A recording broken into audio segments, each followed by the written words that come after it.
और उसकी नस काट दी गई और जो डॉक्टर लोग थे वो उसके ब्रेन के पास खड़े हो गए, मस्तिष्क के पास खड़े हो गए।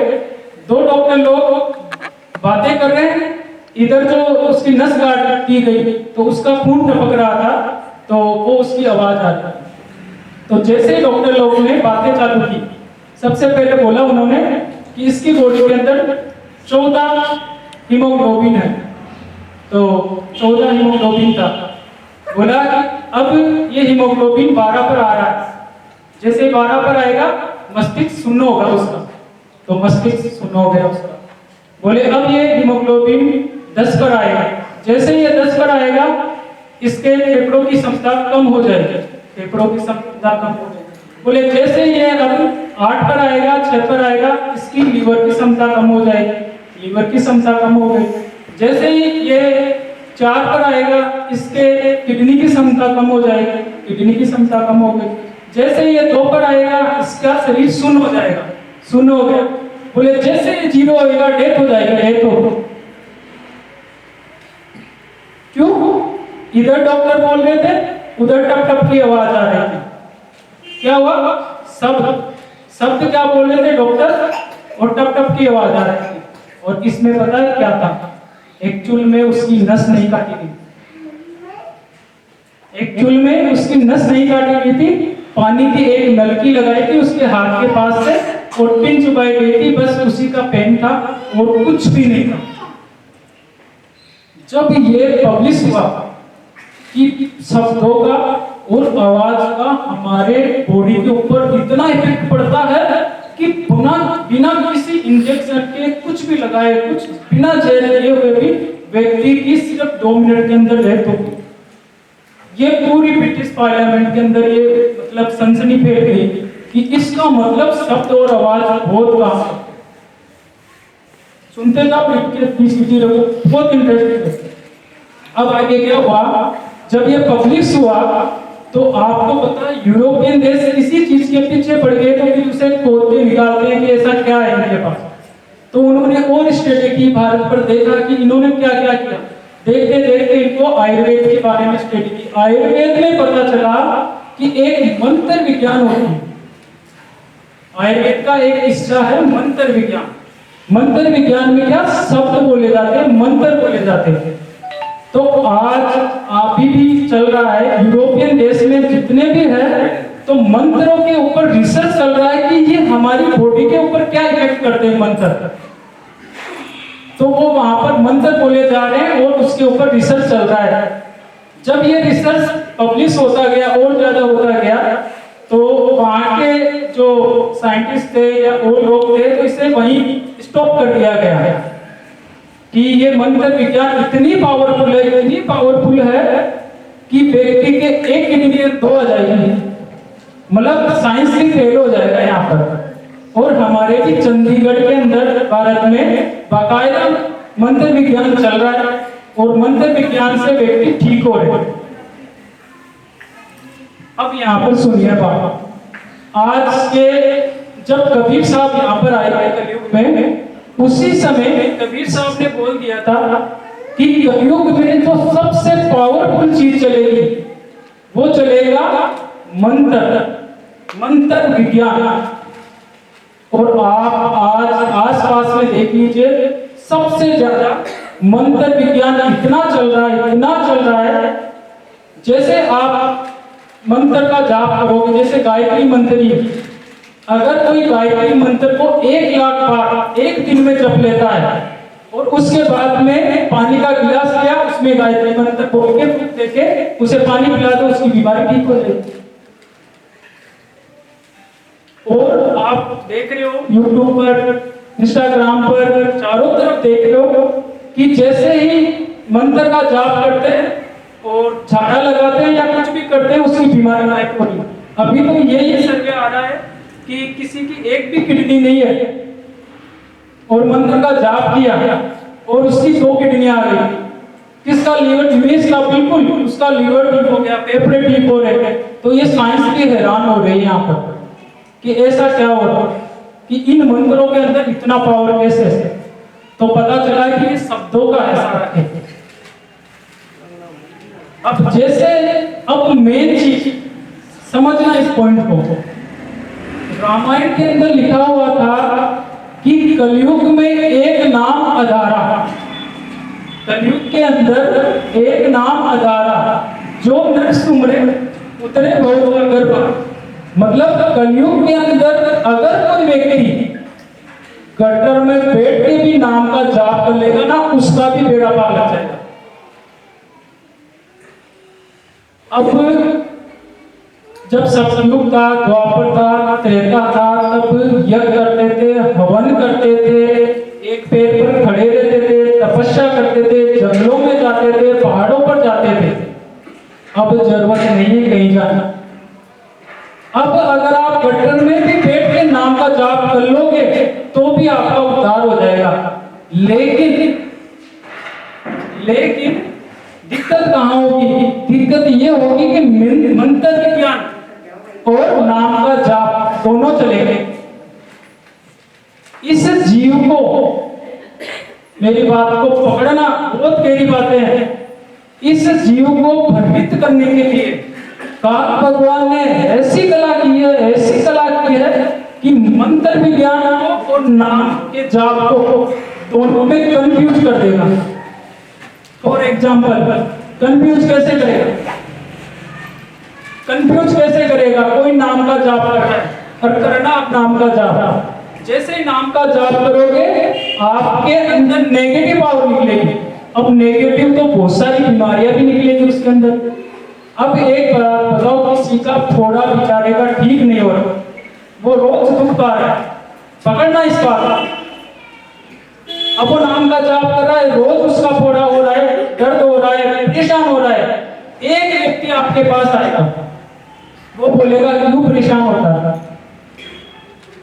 किसी के घर में खड़े हो रहा है बहुत ज्यादा, वो बोलेगा क्यों परेशान होता है?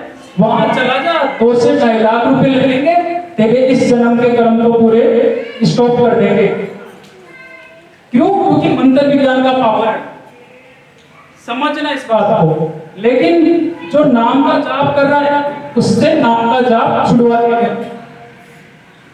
ये काल भगवान इस जीव को, ये किसके लिए बता रहा हूं मैं? ये जो नाम का जाप कर रहे हैं ना, उनके लिए बता रहा हूं मैं कि जो नाम का जाप करेंगे, जिनके जो कष्ट दुख दर्द आएगा, उसके पास 100% कोई ना कोई फोन आएगा, कॉल आएगा, कहीं ना कहीं से दिख जाएगा। क्या दिखेगा? कि वहां पर आपके एक ही जड़ा लगेगा, काम हो जाएगा। अब सुनना, अब मान लो किसी के दुख दर्द है, वही तो जाएगा बेचारा, जैसे झाड़ा या कुछ लगा या मंत्र विज्ञान का इफेक्ट हुआ, उसके लिए तो वही सब कुछ हो गया, हट गया ना, तो ये जीव यही रह जाएगा। समझना इस बात को। आप सोच रहे हो ना ऐसे ये आ रहा है, समस्या आ रही है, और फिर वहां चले जाएंगे, वहां कुछ समय के लिए वो हो जाएगा। वही प्रावधान नहीं काट सकते, प्रावधान सिर्फ नाम के जाप से ही कट सकता है। इसके अलावा प्रावधान कोई वो भी हल्के कर सकते, कटेंगे नहीं, हल्के हो जाएंगे, मतलब सूली का कांटा बन जाएगा। तो इसलिए जो मंत्र विज्ञान है, अब मैं मंत्र विज्ञान को गलत नहीं बता रहा हूं, मैं तो जो काल की कला है ना, जो नाम जाप कर रहे हैं ना, उसके बारे में बता रहा हूं कि कैसे मंत्र और कैसे नाम के जाप में कंफ्यूज हो जाएंगे। अब आपके क्वेश्चन आ रहा है कि भैया ये भी बात सही है।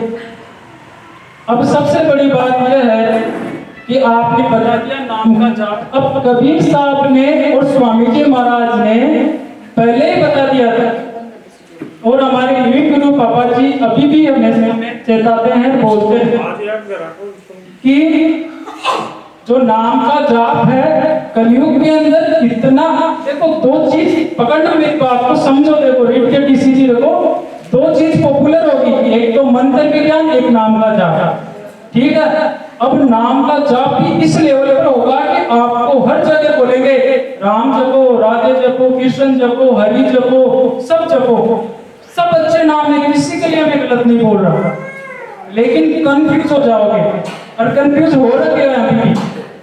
क्यों? क्योंकि असली नाम किसी को पता ही नहीं कि नाम जपना कौन सा है। समझो इस बात को, मतलब कलयुग के अंदर क्या होगा कि नाम के जाप की पब्लिसिटी होगी, और अभी भी हो रही है। आप देख रहे हो ना, हर जगह नाम जपो, नाम जपो, नाम, लेकिन जपे कौन सा? ये भी कंफ्यूज हो गया ना, यहाँ पर भी कंफ्यूज हो जाएंगे, क्योंकि एक तो बोलेगा राम जपने से बहुत अच्छा हो रहा है, एक बोलेगा नहीं राधा जपो, एक बोलेगा नहीं कृष्ण जपो, एक बोलेगा ओम नमः शिवाय जपो। ये लोग यहाँ पर भी कंफ्यूज, काल कला जीव को जाने कैसे देगा वो। भाई ओरिजिनल नाम कौन सा है? तो हमारी गुरुवाणी में भी लिखा है, गुरु नानक साहब ने बोला था उस समय कि परमात्मा को आज तक 1100-1200 नाम के करीबन पुकार चुके हम, और अब परमात्मा को इस समय आज की मैं बात करूं, अब तक 1400 नाम से पुकारा जा चुका है। मतलब 1400 नाम से परमात्मा को पुकारा जा चुका है। लेकिन प्रेजेंट टाइम में नाम कौन सा जपे जिससे हम कनेक्शन बना पाए परमात्मा से। अब नाम राम भी अच्छा है, कृष्ण भी अच्छा है, राधा भी अच्छा है, हरि भी अच्छा है, ओम भी अच्छा है, कोई गलत नहीं है, जप सकते हो, मैं किसी के लिए मना नहीं कर रहा। लेकिन ऐसा कौन सा नाम है जिससे कनेक्शन को बने ना अपना। नाम सब अच्छे हैं, तब कबीर साहब ने बताया कि अगर आपको ओरिजिनल नाम की परख करनी है कि भाई नाम जपना कैसे है, तो कबीर साहब ने बोला था कि वो नाम कलयुग के अंदर ऐसा नाम प्रकट होगा जिसे जपने मात्र से सबसे पहले आपके इष्ट के दर्शन होंगे। अगर आपके पास कोई ऐसा नाम है, जैसे मैं बोल रहा हूँ राम हो, राधा हो, कोई सा भी नाम हो, लेकिन जपते ही आपके जिसकी आपने भक्ति की, जैसे एलकेजी यूकेजी में हम पढ़ते हैं ना, तो ये एलकेजी यूकेजी कौन है? हमारे भगवान ही तो है। अगर हम इनसे नहीं कनेक्शन रहते तो कैसे होता? तो जैसे ही मतलब नाम का जाप करोगे तो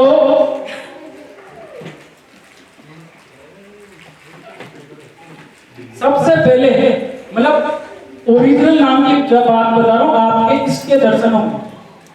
अगर ऐसा कोई नाम है आपके तो जपना।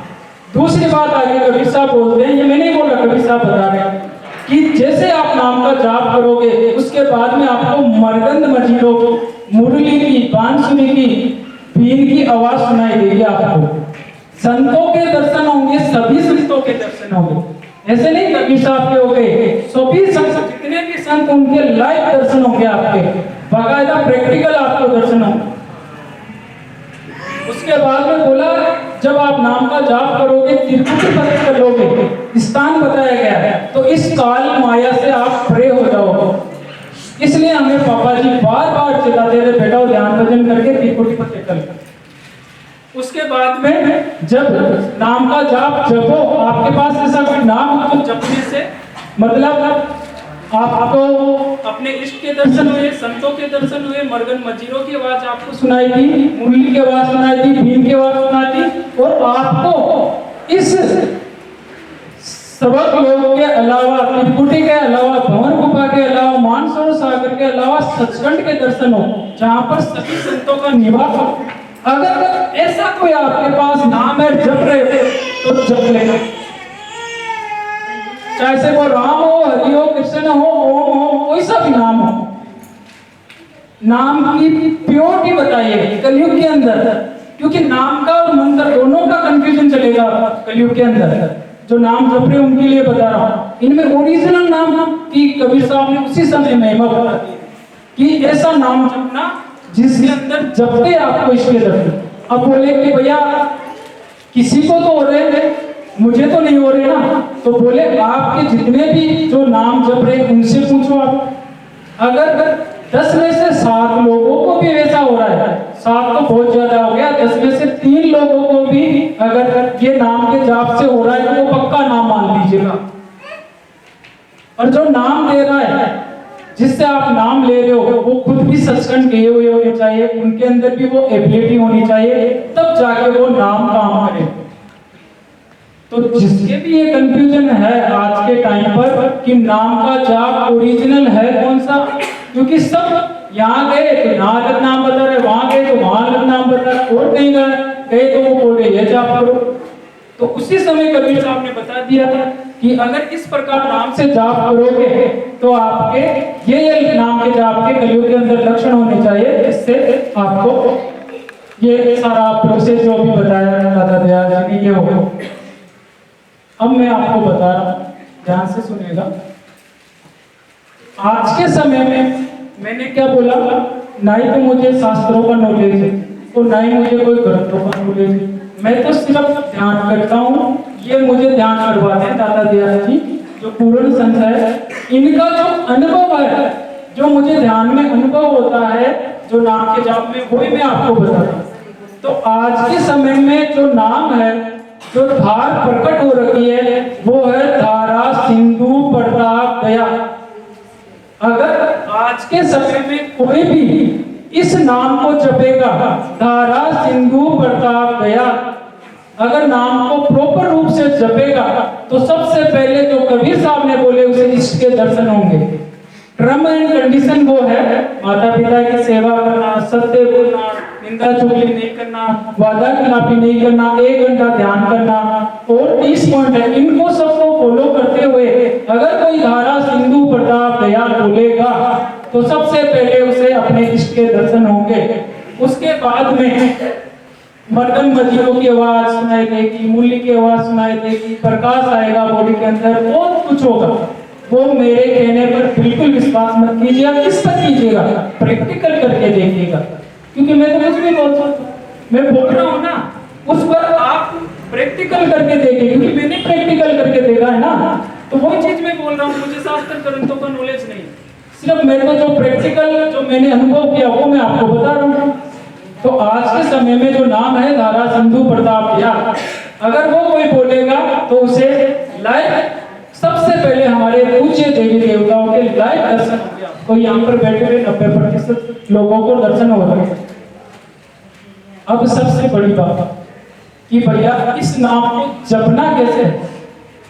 अगर कोई आज जो मैं बता रहा हूँ, इस नाम को आज शाम से ही चालू कर देना आप जपना, इस तरीके से आप करोगे 100% आपको देवी देवताओं से लेके, संतों से लेके, सबके दर्शनों में इतना गजब मेडिटेशन होगा, एक और क्रिएट होगा हमारी बॉडी के अंदर। तो आज के अनुसार, आज 11 जनवरी 2026 के अनुसार, इस नव वर्ष के अनुसार दादा दयाल जी ने जो नाम का जाप जपने का तरीका बताया है, तरीके वो ही है, बस मॉडिफाई करते जा रहे हैं, ताकि मेरे इस जीवों को थोड़ा सा आराम मिले, रिलैक्स, मतलब इतना सिंपल कर रहे हैं ताकि आप इस नाम को जप सकें। तो अब सुनेगा ध्यान से कि इस नाम को जपना कैसे है। धारा सिंधु प्रताप दयाल, सबसे पहले आपको ये जो पूर्ण संत है दादा दयाल जी, इनकी फोटो आपको लेनी है और वज्रासन में बैठना है आपको। वज्रासन में कैसे बैठते, 5 मिनट फोटो लेंगे और वज्रासन के अंदर बैठना है सबको, सबके लिए यही। अब आप बोलोगे कि भैया ये तो आज तक संत मत में कहीं बताया, मुझे तो जो बताया है वही बता रहा हूँ मैं तो पहले आप।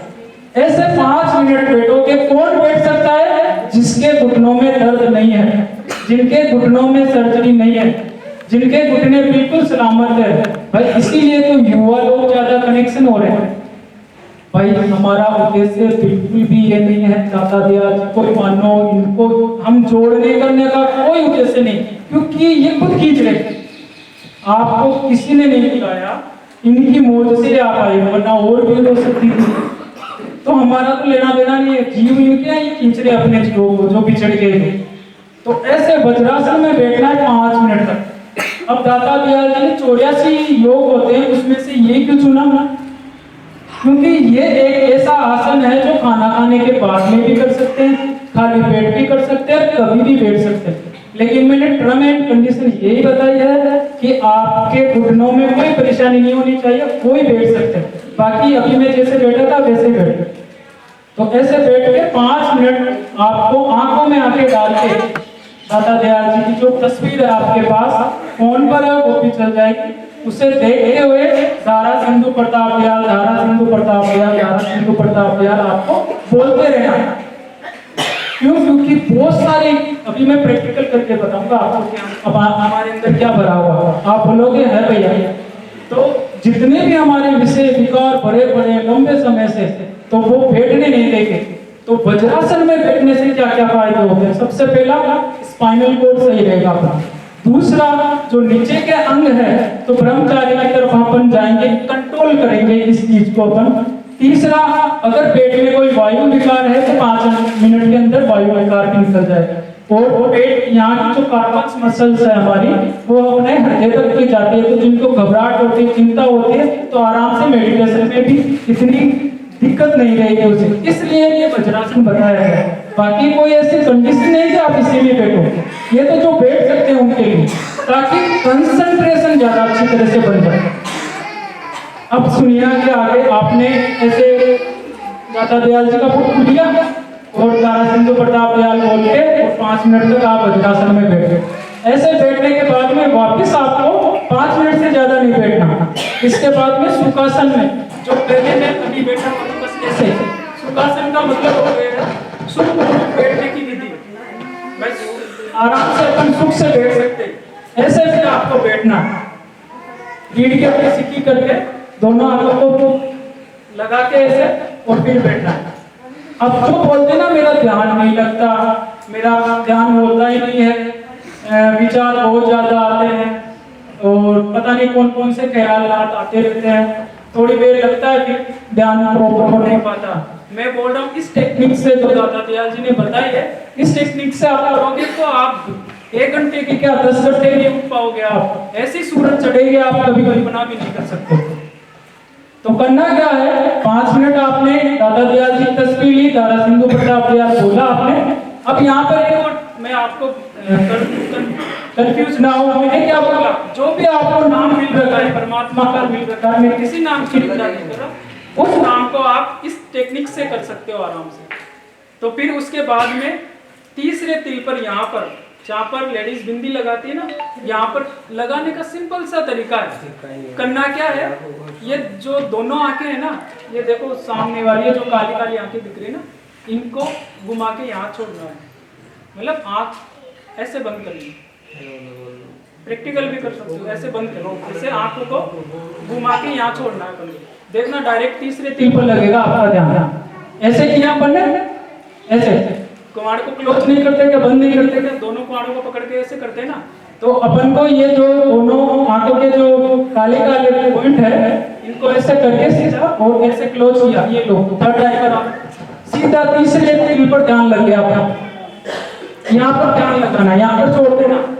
अब आपको क्या करना है, 5 सिंहासन विराजमान करने हैं, ऐसे ध्यान लगाया, विजुलाइज करना, क्योंकि ये विचार बहुत बड़े बड़े हैं। तो आपको क्या विजुलाइज करना है, 5 सिंहासन लगाने हैं। सर्वप्रथम परमपिता परमात्मा का सिंहासन, फिर स्वामी जी महाराज का सिंहासन, ये आपको मानसिक करना है। फिर चाचा जी महाराज, फिर दादा दयाल जी, फिर पापा जी महाराज, फिर लिविंग गुरु पापा जी। तो सबसे पहले हमने क्या किया, आंखों को दोनों को यहाँ पर थर्ड आई पर कंसंट्रेशन किया, फिर विजुलाइज किया कि सबसे पहले परमात्मा जी विराजमान है। आपको कंसंट्रेशन ही ऐसे करना है कि भाई परमात्मा जी विराजमान है। फिर उसके बाद में